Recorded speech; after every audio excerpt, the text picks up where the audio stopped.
రఘు మరియు రోజా ఇద్దరూ పెళ్లి చేసుకోవాలని నిర్ణయించుకుంటారు. అరే, ఇదంతా ఎప్పుడు జరిగిందనుకుంటున్నారా? అయితే మీరు జరిగిన కథ మొత్తం తెలుసుకోవాల్సిందే. వెంటనే వెళ్ళి ఏం జరిగిందో తెలుసుకుని వచ్చేయండి. నాకెందుకు భయంగానే ఉంది. ఇది వర్కౌట్ అయ్యేలా లేదేమో అనిపిస్తుంది. అరే, ఏం మాట్లాడుతున్నావు రఘు నువ్వసలు? భయంగా ఉంది రోజా. నేనిది నిజంగా ఊహించలేదు. నువ్వు కూడా నాలాగే ఒక మిడిల్ క్లాస్ సాధారణ అమ్మాయివే అనుకున్నాను. కానీ నువ్వు చాలా పెద్ద కోటీశ్వరురాల్లా ఉన్నావు. తప్పకుండా మీ పేరెంట్స్ నన్ను రిజెక్ట్ చేస్తారు. అయ్యో, అలా ఎందుకనుకుంటావు? నీకు మా పేరెంట్స్ గురించి పూర్తిగా తెలీదు. వాళ్ళు చాలా మంచివాళ్ళు. నన్ను బాగా అర్థం చేసుకుంటారు. చెప్పాను కదా, చిన్నప్పుడే నా ఒరిజినల్ పేరెంట్స్ ఒక యాక్సిడెంట్లో చనిపోయారు. అప్పటి నుండి మా పిన్ని బాబాయ్ నన్ను ఎంతో జాగ్రత్తగా చూసుకుంటున్నారు. వాళ్ళు నాకు అమ్మా నాన్నలుగా మారారు. నాన్న స్టార్ట్ చేసిన బిజినెస్ని మా బాబాయ్ ఎంతో కష్టపడి ఇంత దూరం తీసుకొనొచ్చాడు. ఇక పిన్నేమో నన్ను ఎంత బాగా చూసుకుంటుందో. వాళ్ళు తప్పకుండా మన ప్రేమని అర్థం చేసుకుంటారు రఘు. అలా రోజా రఘుకి సర్ది చెప్తుంది. రోజా ఆ రాత్రి కమల మరియు రాజారాంతో కూడా ఇలా చెప్తూ ఉంటుంది. నాన్న, నేను పెళ్లి చేసుకోవాలని నిర్ణయించుకున్నాను. అవునా? ఎప్పుడూ పెళ్ళి అన్నా వద్దు వద్దు అంటూ పారిపోయేదానివి. ఇప్పుడు నువ్వే వచ్చి పెళ్లి చేసుకుంటానంటున్నావంటే ఏదో దాచిపెడుతున్నావన్నమాట. మీ దగ్గర దాచడానికి ఏముంది నాన్న? నేను రఘు అనే అబ్బాయిని ప్రేమిస్తున్నాను. అసలు మా మధ్య పరిచయం ఎలా జరిగిందంటే, అంటూ రోజా జరిగిందంతా చెప్తుంది. ఇది నాన్న జరిగింది. రఘు చాలా మంచివాడు. ఒక మంచి ఉద్యోగం చేస్తున్నాడు. నెల నెల ₹1,00,000 వరకు సంపాదిస్తున్నాడు. చాలా గుణవంతుడు కూడా. నన్ను ఎంతగానో సపోర్ట్ చేస్తాడు నాన్న. మంచివాడైతే సరిపోతుందా అమ్మా? నీకసలు గుర్తుందా? నువ్వు కోట్లాస్తికి వారసురాలివి. అలాగే ఎన్నో వ్యాపారాలకు అధిపతివి. మీ నాన్నగారు అంటే మా అన్నగారు స్థాపించిన వ్యాపారాలను నేను జస్ట్ ఒక వాచ్మెన్లా ఉంటూ చూసుకుంటున్నానంతే. ఎప్పటికైనా ఈ వ్యాపారాలకు అలాగే ఈ ఆస్తికి అధిపతివి నువ్వే. ఇంత గొప్ప స్థాయిలో ఉన్న నువ్వు అంత చిన్న స్థాయిలో ఉన్న వ్యక్తిని పెళ్లి చేసుకోవడం ఏం బాగుంటుంది చెప్పు? అయ్యో, ఏంటి నాన్న అలా అంటున్నావు? నువ్విలా మాట్లాడతావని నేను అస్సలు అనుకోలేదు. ఈ జనరేషన్లో కూడా స్థాయిల గురించి మాట్లాడటం ఏంటి నాన్న? జనరేషన్ ఏదైనా సరే స్థాయి గురించి మాట్లాడక తప్పదమ్మా. మీ నాన్నగారి తర్వాత నువ్వే ఈ ఆస్తిని అలాగే వ్యాపారాలను చూసుకోవాలి. ఒకవేళ నీకు ఆసక్తి లేకపోతే నువ్వు ఆ బాధ్యతను నీ భర్తకు అప్పగించాల్సి ఉంటుంది. ఇంత బాధ్యతని మోయగలిగే వ్యక్తి ఎంత గొప్పవాడై ఉండాలి. అతను ఇంత బాధ్యతని మోయగలడా?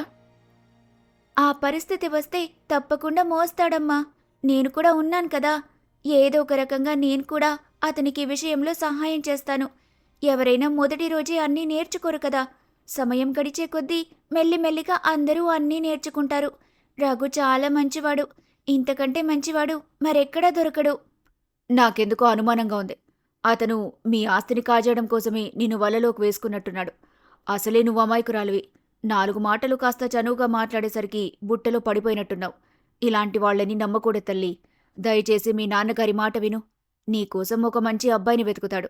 అతను మీ నాన్నగారి తర్వాత ఈ ఆస్తిని అలాగే వ్యాపారాలను సమర్థవంతంగా చూసుకునేవాడు అయ్యుంటాడు. మీరు ఎన్ని చెప్పినా నేను వినను.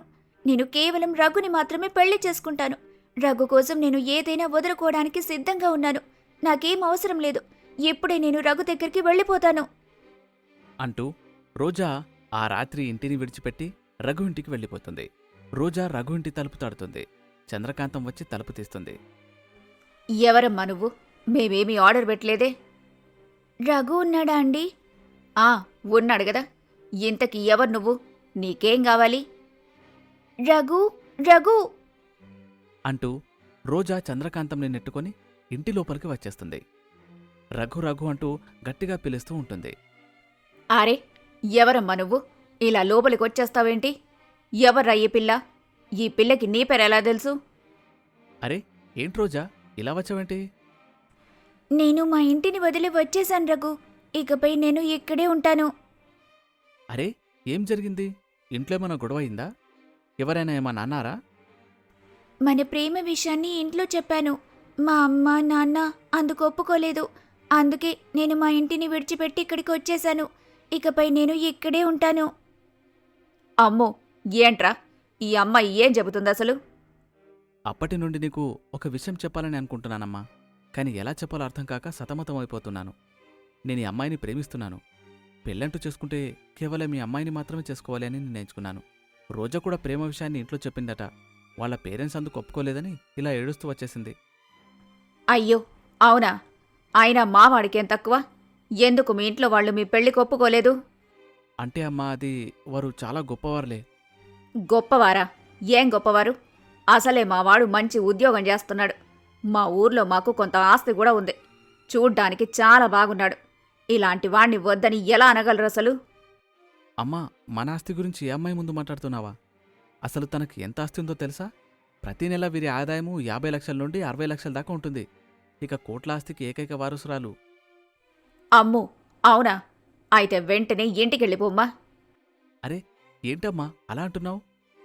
అంత ఆస్తిపాస్తులున్న అమ్మాయికి మనం ఎలా సరిపోతాంరా?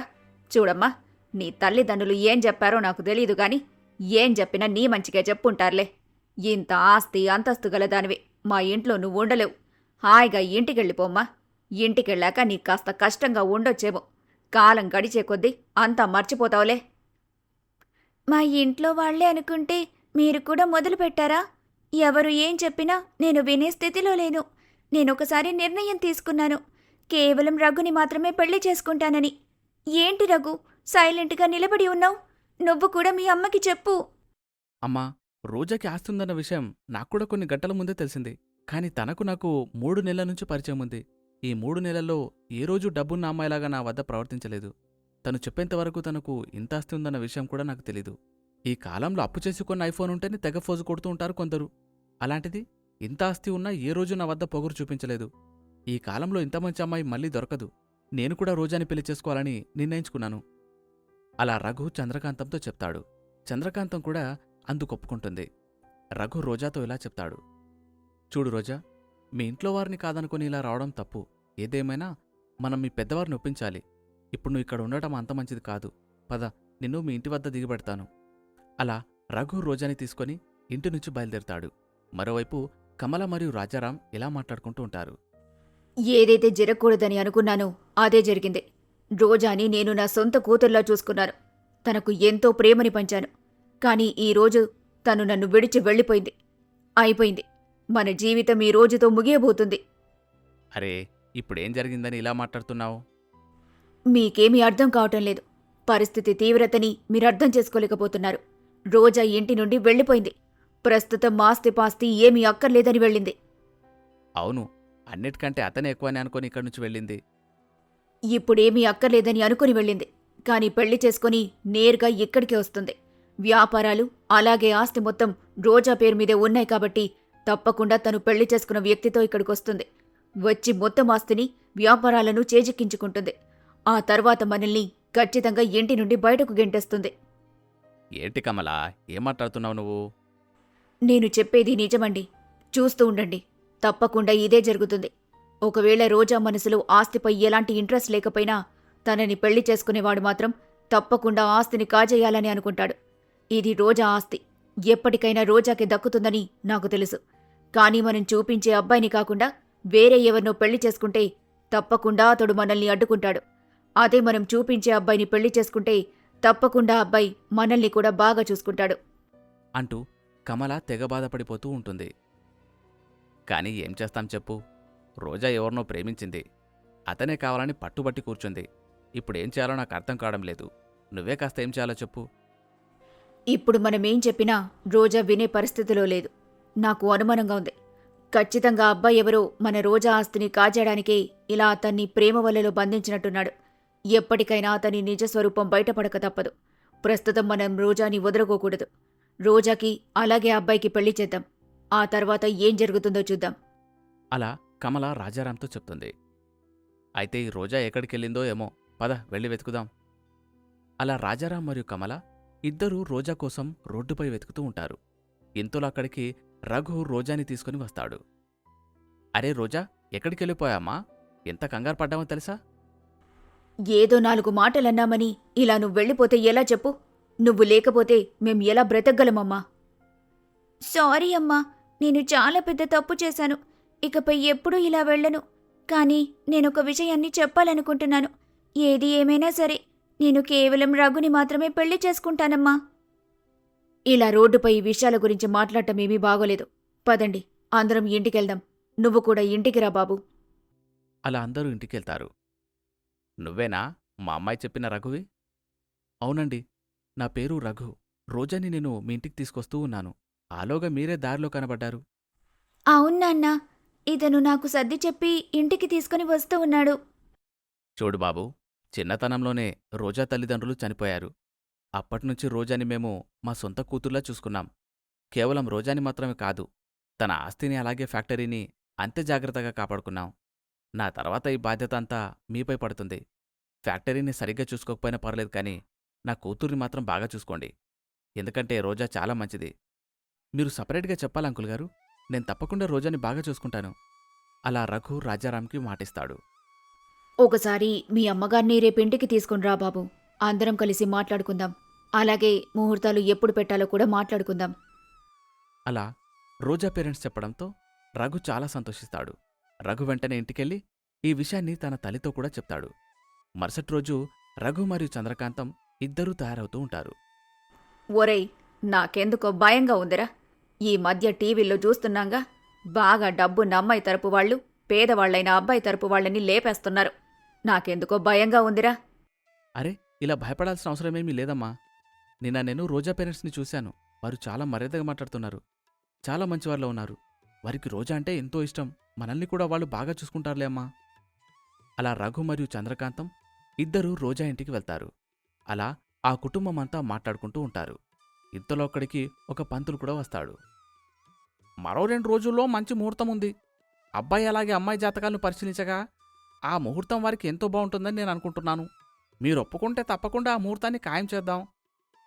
అరే, 2 రోజుల్లో పెళ్ళంటే ఎలా కుదురుతుంది? ఇప్పటికీ నేను ఈ పెళ్లి గురించి ఎవ్వరికీ చెప్పనేలేదు. అయితే ఇప్పుడు చెప్పండి, పెళ్లి ఎంత త్వరగా జరిగితే అంత బాగుంటుంది. అవునమ్మా, ఎందుకంటే మరో 3 నెలల వరకు ఎలాంటి ముహూర్తాలు లేవు. ఒకవేళ ఈ ముహూర్తాన్ని మీరు వద్దని అనుకుంటే మరో 3 నెలల నుండి 4 నెలల వరకు ఆగాల్సి ఉంటుంది. అయితే ఇదే ముహూర్తాన్ని ఖాయం చేసేయండి. అయితే మీరందరూ వెళ్ళి పెళ్లి షాపింగ్ మొదలు పెట్టండి. నేను బంధువులందరినీ పెళ్లికి ఆహ్వానిస్తాను. చంద్రకాంతం గారు, మీరు కూడా మీ బంధువులకు ఫోన్ చేసి అందరినీ రమ్మని చెప్పండి. అలా పెళ్లి పనులు మొదలవుతాయి. అందరూ కలిసి పెళ్లి షాపింగ్ కూడా చేస్తారు. చంద్రకాంతం తన బంధువులందరికీ ఫోన్ చేసి పెళ్లికి రమ్మని ఆహ్వానిస్తుంది. రాజారాం కూడా తన తెలిసిన వారిని పెళ్లికి ఆహ్వానిస్తూ ఉంటాడు. అలా పెళ్లి రోజు రానే వస్తుంది. అందరూ కలిసి రఘుకి మరియు రోజాకి పెళ్లి కూడా చేస్తారు. అలా పెళ్లి ముగిసిన తర్వాత రఘు రోజాని తీసుకుని తన ఇంటికి వెళ్తాడు. చూడండి చంద్రకాంతం గారు, మా రోజాని జాగ్రత్తగా చూసుకోండి. తనని ఎటువంటి లోటు తెలియకుండా పెంచాము. కష్టమన్న మాట తెలియకుండా చూసుకున్నాం. మీరు కూడా అలాగే చూసుకుంటారని అనుకుంటున్నామండి. అరే, మీరు ఇలా నాకు చెప్పాలా కమలగారు? నేను తనని బాగా చూసుకుంటానులే. మీరేం బాధపడకండి. మీరేమి కంగారు పడకండి అత్తయ్య. మామయ్య, మీరు కూడా భయపడకండి. నేను మీ అమ్మాయిని బాగా చూసుకుంటాను. అలా రఘు, రోజా మరియు చంద్రకాంతం వారింటికి వెళ్ళిపోతారు. కమల ఇంటికి వెళ్ళి చాలా బాధపడుతూ ఉంటుంది. ఏంటోనండి, ఇంత హఠాత్తుగా రోజా మనకు దూరం అవుతుందని అసలు అనుకోలేదు. ఇంకా ఏమేం చూడాల్సి వస్తుందో ఏమో. దేని గురించి మాట్లాడుతున్నావు నువ్వు? ఈరోజు అమ్మాయి ఇంటి నుండి వెళ్ళింది. రేపు తన వెంట ఆస్తి కూడా వెళ్ళిపోతుంది. తన వెంట మన సంతోషం కూడా వెళ్ళిపోతుంది. ఇక మనం అనాథలుగా మిగిలిపోవాల్సిందే. ఇన్నాళ్లుగా మీరు కష్టపడి మీ అన్నగారి ఫ్యాక్టరీని ఇంత దూరం తీసుకొచ్చారు. అయినా మీ కష్టాన్ని గుర్తించేవారు ఎవ్వరూ ఉండరు. చూస్తూ ఉండండి, మనకు ఆ ఓల్డేజ్ హోమే గతవుతుందేమో. నువ్వు చెప్తుంది వింటుంటే నాకు కూడా అలాగే అనిపిస్తుంది. రోజా కొంచెం కూడా బాధపడలేదు. హాయిగా రఘుతో వెళ్ళిపోయింది. మీరేం చేస్తారో నాకు తెలీదు. అబ్బాయి మన ఇంటికి ఇల్లరికం రావాలి. రఘుని చూస్తుంటే ఇలా ఇల్లరికం వచ్చేలా కనిపించడం లేదు. అయినా ఈ కాలంలో ఎవరి ఇల్లరికం వస్తున్నారు చెప్పు? మీరన్నది కూడా నిజమే. కనీసం ఇల్లరికం కాకపోయినా ఆ అబ్బాయి కొన్ని రోజుల పాటు మన ఇంట్లో ఉంటే మంచిది. అప్పుడే అతని గుణగణాలేంటో మనకు కూడా తెలుస్తాయి కదా. నా వద్ద ఒక ఐడియా ఉంది. అతను పనిచేసే ఆఫీస్ ఓనర్ నా స్నేహితుడు. మన ఏరియాలో కూడా ఆఫీస్ బ్రాంచ్ ఒకటి ఉంది. కాబట్టి మనం అతన్ని ట్రాన్స్ఫర్ అయ్యేలా చేయాలి. అప్పుడు తప్పకుండా అతను మన ఇంటికొస్తాడు. అతనితో పాటు రోజా కూడా వస్తుంది. అలా రాజారాం రఘు పనిచేసే ఆఫీస్ ఓనర్తో మాట్లాడతాడు. ఆఫీస్ ఓనరు రాజారాంకి మంచి స్నేహితుడు కావడంతో అతను రాజారాం చెప్పినట్టుగానే చేస్తాడు. అలా రఘుకి ట్రాన్స్ఫర్ అవుతుంది. రేపటి నుండి నేను వేరే బ్రాంచ్కి వెళ్ళాలి. రేపటి నుండి అక్కడే పనిచేయాల్సి ఉంటుంది. అవునా? ఇంతకీ ఏ బ్రాంచ్కి వెళ్ళాలి? కళ్యాణ్ నగర్ బ్రాంచ్కి వెళ్ళాలి. ఏంటి, కళ్యాణ్ నగర్ బ్రాంచా? అంటే మా ఇంటి దగ్గరే. కానీ ఇక్కడి నుంచి అంత దూరం వెళ్ళడం అంటే చాలా కష్టం కదా. ప్రయాణానికే 2 నుంచి 3 గంటలు పడుతుంది. 9 గంటలకల్లా మీరు ఆఫీస్లో ఉండాలి. అంటే మీరు 6 గంటలకల్లా బయలుదేరాలి. మరి 6 గంటలకల్లా బయలుదేరాలంటే ఇక మేమెప్పుడు వంట వండాలి? అమ్మో, పెద్ద సమస్య వచ్చి పడింది కదా రఘు. అవును, నేను కూడా అదే ఆలోచిస్తున్నాను. వెంటనే జాబ్ మానేసి ఏదైనా కొత్త జాబ్ వెతుక్కుందామనుకుంటున్నాను. అలా ఎలా మానేస్తావురా? ఒకవేళ మానేసినా అంత త్వరగా నీకు ఉద్యోగం మళ్ళీ దొరుకుతుందా చెప్పు? అలా అని అంత దూరం ఎలా ప్రయాణించి వెళ్ళగలనమ్మా? నా దగ్గర ఒక ప్లాన్ ఉంది రఘు. మనమంతా కొన్ని రోజుల పాటు మా ఇంట్లో ఉందాం. అక్కడే ఉంటూ ఆ ఏరియాలో ఒక మంచి ఇల్లు వెతుక్కుందాం. ఈ ఐడియా ఏదో బాగుందిరా. ఇలా చేస్తేనే నీకు స్ట్రెస్ తగ్గుతుంది. రేపు పొద్దున్నే మీరిద్దరూ బయలుదేరండి. అదేంటత్తయ్యా, మీరు రావడం లేదా? అయ్యో, నేను మీ ఇంటికొస్తే ఏం బాగుంటుందమ్మా? అది పద్ధతి కాదు కదా. నువ్వనుకో, ఎన్ని రోజులైనా మీ పుట్టింట్లో ఉండొచ్చు. వీడు కూడా ఆ ఇంటి అల్లుడు కాబట్టి దర్జాగా ఇంట్లో ఉండొచ్చు. కానీ నా పరిస్థితి అలా కాదు కదా. నేనక్కడ ఎలా ఉండగలను చెప్పు? రేపొద్దున నాకు మాట కూడా వస్తుంది. అందుకే మీరిద్దరూ వెళ్ళి ఉండండి. వెంటనే ఒక ఇల్లు వెతకండి. ఆ తర్వాత మనమంతా కొత్తింటికి వెళ్ళిపోవచ్చులే. అలా చంద్రకాంతం చెప్పడంతో మరుసటి రోజు రఘు మరియు రోజా ఇద్దరూ కమల ఇంటికి వెళ్తారు. కమల రాజారాంతో ఇలా చెప్తుంది. రాత్రి ఏం చెప్పానో గుర్తుంది కదా. ఆ అబ్బాయి నుండి మనం మన రోజాని కాపాడుకోవాలి. అతన్ని ఎలా అయినా ఈ ఇంటి నుండి గెంటేయాలి. రోజాని అలాగే అతన్ని దూరం చేయాలి. అప్పుడే రోజా జీవితం బాగుపడుతుంది. ఇంత ఆస్తి పెట్టుకుని అద్దె ఇంట్లో బతకాల్సిన కర్మ దానికేం పట్టింది? అవును, నువ్వు చెప్తున్నది కూడా నిజమే. ఎలా అయినా రఘు అలాగే రోజాని వేరు చేయాలి. వారికి డైవర్స్ ఇప్పించాలి. ఆ తర్వాత రోజాని ఒక మంచి ఆస్తిపరుడికిచ్చి పెళ్లి చేయాలి. అప్పుడే మన బాధ్యత తీరుతుంది. అలా రాజారాం మరియు కమల ఇద్దరూ రఘుని మరియు రోజాని విడగొట్టాలి అనుకుంటూ ఉంటారు. ముందు ముందు ఏం గొడవలు జరుగుతాయో ఏమో అన్నీ తెలుసుకోవాలంటే మరొక పార్ట్ వరకు వెయిట్ చేయాల్సిందే.